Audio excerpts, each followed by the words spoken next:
जय हिंद। आज की हमारी सेकंड क्लास है और इस बुक की लास्ट क्लास होने वाली है जिसमें हम दो चैप्टर्स को पढ़ेंगे, चैप्टर नंबर 11th और 12th। तो शुरू करते हैं। हमारा चैप्टर 11th है साहित्यिक समीक्षा एवं ई संसाधनों का उचित प्रयोग। देखिए, साहित्यिक समीक्षा को समझने से पहले हम साहित्य को समझ लेते हैं। लिटरेचर लिटरेचर वो होता है जो कि पहले के समय में ये माना जाता था कि जो भी कागज़ पर लिखा हुआ है, अब चाहे वो बुक हो, जर्नल हो, न्यूज़पेपर हो, मतलब एक कागज़ पे प्रिंटेड फॉर्म में है ना, तो वे साहित्य कहलाता था। आज के समय में भी इसका मतलब यही है, लेकिन इसमें दो तीन चीज़ें और जोड़ दी जाती हैं। जिस प्रकार से हम देखते हैं कि टेलीविज़न और रेडियो आ चुके हैं आज के समय में, इंटरनेट आ चुका है, तो इन्हें भी साहित्य में जोड़ा गया है। तो अब साहित्य समीक्षा को जान लेते हैं। अब कोई भी साहित्य है, आप कोई आर्टिकल लिख रहे हो, कोई भी बुक लिख रहे हो, तो उसे लिखते समय जब आप उसका रिव्यू करते हो ना, मतलब एक बार जांच करते हो कहीं गलत तो नहीं लिख दिया मैंने। एग्जाम में भी जैसे हम करते हैं, अगर हमारे पास टाइम होता है एंड में, तो हम एक बार रिवाइज करना, उसको रिव्यू करना ही साहित्यिक समीक्षा कहलाता है। तो अब आप कोई रिसर्च कर रहे हो और आपने जिस क्षेत्र में रिसर्च करनी शुरू की है उसमें पहले भी काफ़ी सारी रिसर्चेस हो चुकी हैं, तो दूसरों का सहारा लेकर, किसी दूसरे व्यक्ति के, लोगों का जो उन्होंने शोध किया है उसका सहारा लेकर ये जानना कि उसने क्या क्या गलतियाँ की हैं, क्या क्या उसने उचित पद्धतियाँ अपनाई हैं, तो उसके द्वारा भी आप जो आलोचनात्मक टिप्पणियाँ कर सकते हो। तो ये सारे तरीके जो है ना, आपने दूसरे के सहायता से सीखा, तो वह भी साहित्यिक समीक्षा कहलाता है। साहित्यिक समीक्षा के ना 4 चरण होते हैं। सबसे पहला चरण होता है बैकग्राउंड जानना। आप किसी भी टॉपिक पे आप जो भी टॉपिक करना है या फिर किसी और ने किया हुआ है, पहले उसको जानोगे कि किस टॉपिक पे किया है। पानीपत की लड़ाई पे, तो फर्स्ट आपका चरण ये हो गया। सेकंड चरण में आप देखोगे कि उस स्रोत कहाँ कहाँ से मिलते हैं, कौन कौन सी बुक्स हैं, कौन कौन से एविडेंस है जहाँ से हमें पता चलता है कि पानीपत की लड़ाई हुई थी, कहाँ कहाँ हुई थी, किस प्रकार हुई थी, इस तरह से। तो इसमें आप संकलित करोगे। फिर उसके बाद थर्ड में आपको जो जो चीज़ें लिखनी है उन सभी का मूल्यांकन करोगे, यानी कि इतने सारे स्रोत, आप सारे के सारे तो लिख नहीं सकते, तो उनमें से जो जो चीज़ें आपको चाहिए वो चीज़ें आप उठाओगे और चौथे चरण में उसकी संरचना या फिर उत्पादन का निर्माण कर दोगे। अब साहित्यिक समीक्षा जो है, इसकी हमें आवश्यकता ही क्या है, क्यों कर रहे हैं हम समीक्षा? तो इसीलिए कर रहे हैं ताकि हमसे पहले की गई किसी की गलतियों को हम न दोहरा दें। हम आलोचनात्मक विश्लेषण कर सकें अपने कार्य का, कि कहीं पे गलती है या फिर इसको दूसरी दृष्टि से भी देखा जा सकता है। तो ये सारी चीज़ें हमने ध्यान में रखनी होती हैं। साहित्य समीक्षा जो है, इसी के माध्यम से दूसरे व्यक्ति, जो दूसरा शोध करता है, उसके बारे में भी हमें जानकारी मिलती है कि उसने कौन कौन से विश्लेषणात्मक ढांचे का प्रयोग किया है, किस किस स्रोत का प्रयोग किया है, उसका हम क्या कर सकते हैं, उसका प्रयोग की नहीं। साहित्य समीक्षा के माध्यम से ही हम विशेषज्ञों की राय ले सकते हैं और विभिन्न प्रकार के जो स्रोत हैं उनकी तुलना कर सकते हैं। और सबसे ज़रूरी, हमें भाषा सीखने को मिलती है कि हमें किस प्रकार की भाषा का प्रयोग करना चाहिए।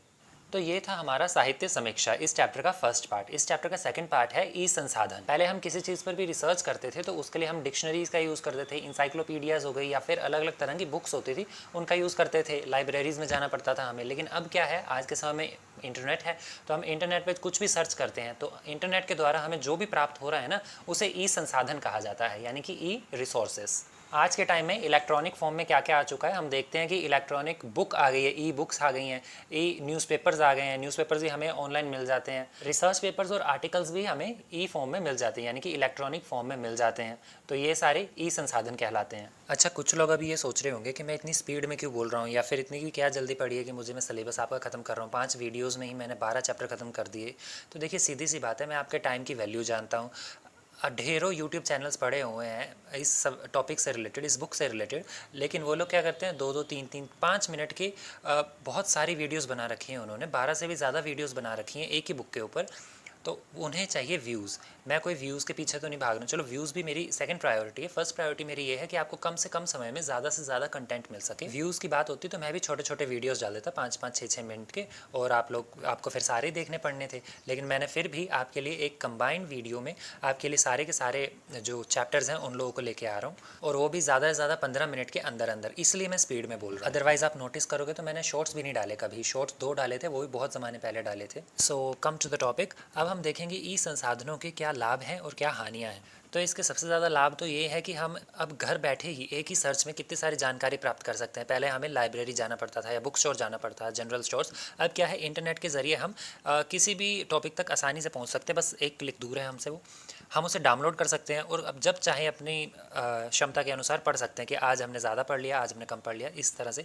और हमारे निजी कंप्यूटर्स हैं, हमारे निजी पीसीज जो होते हैं, पर्सनल कंप्यूटर्स, पीसी कहते हैं उसे, तो पीसी में भी आसानी से मिल जाते हैं, क्योंकि हम इंटरनेट चाहिए, इंटरनेट से कनेक्ट किया और आसानी से हम ई रिसोर्सेज जो है वो सर्च कर सकते हैं। ई संसाधन का सबसे बड़ा फ़ायदा यह है कि हम एक ही सर्च में इतने सारे इंटरफेसेस को देख सकते हैं, और इतने सारे इंटरफेसेस में से इतनी सारी बड़ी संख्या में जिस पे हमें भरोसा है हम उसे खोज सकते हैं। इलेक्ट्रॉनिक संसाधनों में हम उन्हें देख सकते हैं, सुन सकते हैं, और आजकल तो एनिमेशंस भी आ गए हैं, तो ये इन सब का काफ़ी ज़्यादा बेनिफिट होता है, हमें देखने को मिलता है। जो कि एक मुद्रण प्रणाली जो थी ना, न्यूज़पेपर्स वगैरह हो गए जो हम पैसे देके ख़रीदते थे ज़्यादातर, वो वहाँ पे हमें ये सब देखने को नहीं मिलता है। चलती हुई एनिमेशंस नहीं है वहाँ पे, आवाज़ नहीं है, सिर्फ देख के ही हमें खुद ही पढ़ना पड़ेगा जो भी करना है। इस संसाधनों के हानियों की बात कर ली जाए तो इसमें सबसे बड़ी हानि तो यही है कि हमें इंटरनेट की ज़रूरत है। जहाँ पे इंटरनेट अवेलेबल है वहीं पे हम इसका यूज़ कर सकते हैं, और इसका यूज़ जो है वो काफ़ी ज़्यादा मुश्किल है और साथ ही साथ हानिकारक भी है, क्योंकि आप हर वक्त स्क्रीन पे देख रहे हो तो स्क्रीन से क्या होता है, हमारी आंखों को इफेक्ट पड़ता है। और इसका सबसे बड़ा नुकसान ही यही है कि इसका यूज़ जो है वो स्क्रीन पर ही किया जा सकता है, और कभी कभी तो हमें पेमेंट भी करनी पड़ती है। कुछ वेबसाइट्स ऐसी होती हैं जो अच्छा कंटेंट देती हैं लेकिन बदले में वो पैसे मांगती हैं,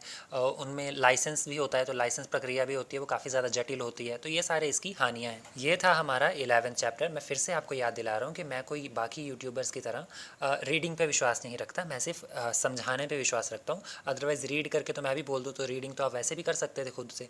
मेरा विश्वास है कि मैं आपको समझाऊं ताकि आप एक बार में भी आपको याद हो जाए, बार बार वीडियो देखने की ज़रूरत ना पड़े, तो समझी हुई चीज़ जो है वो ज़्यादा अच्छे से याद रहती है। एनीवेज 12th चैप्टर है हमारा साहित्यिक चोरी की जांच करने वाले उपकरण। तो साहित्यिक चोरी क्या होती है, हमने फर्स्ट चैप्टर में पढ़ा था कि किसी और के शब्दों को अपना कहकर प्रस्तुत कर देना, वही साहित्यिक चोरी कहलाती है। इसमें भले उसके द्वारा किया गया काम हो, विचार हो, या फिर उसके शब्द ही क्यों ना हो, तो वो चोरी है। और उसको पकड़ा कैसे जाएगा, तो ये मानव का काम नहीं है, मानवीय क्षमता नहीं है कि किसी चोरी को आसानी से पकड़ सके। तो इसके लिए हमें क्या चाहिए, AI टूल्स चाहिए। आज मार्केट में बहुत सारे AI टूल्स अवेलेबल है, जैसे कि स्क्रीन पे आपको फर्स्ट दिख रहा है व्याकरण, इसको इंग्लिश में बोलते हैं ग्रामरली। इसका काम क्या होता है कि ये सबसे सर्वोत्तम AI टूल है। ये क्या करता है कि जो हम कोमा लगाते हैं, तो ये कोमा के नज़रिए से ही देख के समझ जाता है कि ये किसी AI का काम है, ना कि इंसान का। उसकी त्रुटियों को पकड़ लेता है ये। और इसके अलावा सबसे मेन काम इसका क्या है कि हमने कोई भी चीज़ कॉपी की है, कॉपी की गई सामग्री को ये आसानी से पहचान लेता है। इसी की तरह एक और टूल है कॉपीस्केप, ये भी सेम वही काम करता है। और ये क्या है, ये फ्री है, तो इसलिए इसके बच्चे, व्लॉगर्स हो गए, टीचर्स हो गए, ये सारे भी इसका यूज़ करते हैं। और कॉपीस्केप रियल टाइम डेटा बताता है, यानी कि उसी समय आप सर्च करोगे तो उसी समय ये आपको 100% डेटा जो है सटीकता के साथ अवेलेबल करा देगा कि यहाँ से कॉपी किया गया है। नेक्स्ट सॉफ्टवेयर सबसे खतरनाक सॉफ्टवेयर है, इसका नाम है प्रीपोस्टसियो। तो नाम इसका देख लीजिएगा आप। तो प्रीपोस्टसियो सॉफ्टवेयर जो है ना, ये भी AI टूल है, लेकिन इसकी खासियत ये है कि ये इसमें जो हम साहित्यिक चोरी के लिए चेक करेंगे ना, जब हम कोई भी डेटा, तो ये क्या करता है, वाक्य पकड़ लेता है, कोई भी सेंटेंस जो है वो डायरेक्ट पकड़ लेता है और उसको पहचान करके बता देता है कि AI से है या फिर कहाँ से कॉपी किया गया है। जिस तरह ये साहित्यिक चोरी की गई सामग्री को उजागर करता है, उसी तरह ये उन स्रोतों के लिंक को भी प्रदर्शित करता है कि यहाँ से उठाई गई है ये चीज़।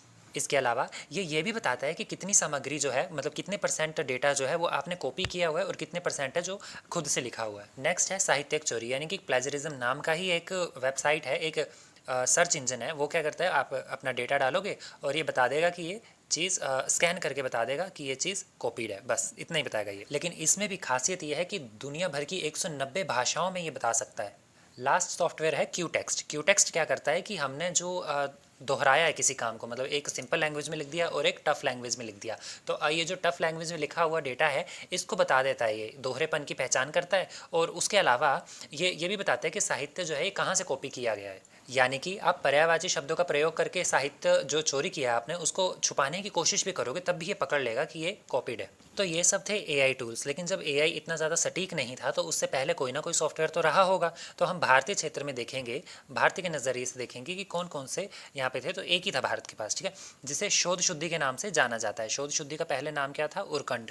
तो भारत सरकार के शिक्षा मंत्रालय ने क्या किया था, शोध शुद्धि नाम का एक कार्यक्रम लॉन्च किया 1 सितंबर 2019 को, जिसमें कि 1000 से भी ज़्यादा संस्थाएं, जो शिक्षण संस्थाएं हैं ना, वहाँ पर साहित्यिक चोरी को पता लगाने के लिए, जो प्लेजरिज्म होता है इसको पता लगाने के लिए सॉफ्टवेयर्स इंस्टॉल किए। बड़ी बड़ी यूनिवर्सिटीज़ होगी, हमारी जो देश भर में जितनी भी यूनिवर्सिटीज़ हैं उन सभी में ये इंस्टॉल्ड है। और आज हम जो असाइनमेंट्स बना के भेजते हैं वो भी अगर वो चाहें तो इसमें स्कैन कर सकते हैं, लेकिन वो PhD स्कॉलर्स के ही करते हैं। तो शोध शुद्धि के तहत ही क्या हुआ, सबसे पहला प्रोजेक्ट जो बना ना इनका, उसका नाम था उरकंड, URKUND, जो 15 मार्च 2021 को इसका नाम बदलकर ओरिजिनल कर दिया था। तो अब हम ये देख लेते हैं कि उरकंड जो है वो काम कैसे करता है। देखो, इसको काम करने के लिए 3 ही चीज़ें चाहिए। सबसे पहले तो इंटरनेट, दूसरी तरफ उसको चाहिए कि जो भी डेटा हम आगे बच्चे का डालने वाले हैं, जैसे बच्चे ने रिसर्च की है सिक्कों पर, तो हमने सिक्कों पर रिसर्च की हुई एक असाइनमेंट वहाँ पे रख दी।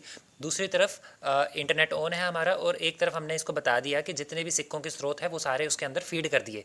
तो अब क्या करेगा, इंटरनेट मिल गया उसको, सिक्कों के स्रोत जो थे वो भी मिल गए, और दूसरी तरफ हमारा जो प्रोजेक्ट है, हमने जो सामग्री तैयार की है वो डाल दी इन्होंने। अब ये पूरा का पूरा स्कैन करेगा इंटरनेट के ज़रिए जो सिक्कों से संबंधित जितने भी डॉक्यूमेंट्स या फिर बुक्स या फिर पब्लिश आर्टिकल्स अवेलेबल हैं उन सभी को स्कैन करेगा, और दूसरी तरफ हमारा किया हुआ असाइनमेंट स्कैन करेगा, और उसके बाद रिजल्ट दे देगा कितना % कॉपीड है और कितना % खुद से लिखा हुआ है। इसमें ज़रूरी नहीं है कि इंटरनेट से ही सोर्सेज उठाएगा, आप चाहो तो जनरल और जो किताबें होती हैं ये फिजिकली भी इसमें डाल सकते हो।